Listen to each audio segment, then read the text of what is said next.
À ton avis, que faisait Hagrid pendant les vacances scolaires ?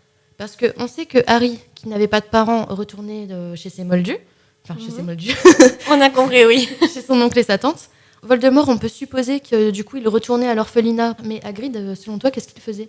Je pense qu'il restait tout simplement dans Poudlard avec les professeurs et Dumbledore parce qu'ils ont toujours une relation très complice entre les deux, surtout quand il était plus jeune, etc. Même quand il a grandi et qu'on l'a accusé de ce qu'on parlera dans l'épisode.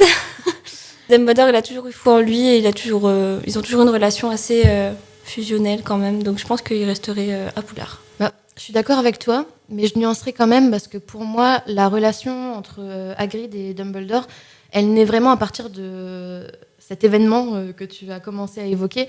Donc pour moi, il n'y avait pas en fait cette relation-là avant. Pareil, il n'était pas encore gardien des lieux et des clés et tout ça à Poudlard. Je suis assez d'accord qu'il restait à Poudlard parce qu'il n'avait aucune autre solution. Et j'imagine mal Dumbledore renvoyer un gamin de 12 ans seul chez lui.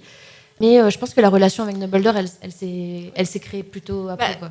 Ils n'avaient pas forcément de relation, mais je pense que ça se voit que Dumbledore, c'est quand même quelqu'un d'assez... Bon, je pense pas que tu vas être d'accord avec moi, mais humaniste, quelqu'un qui fait attention aux autres.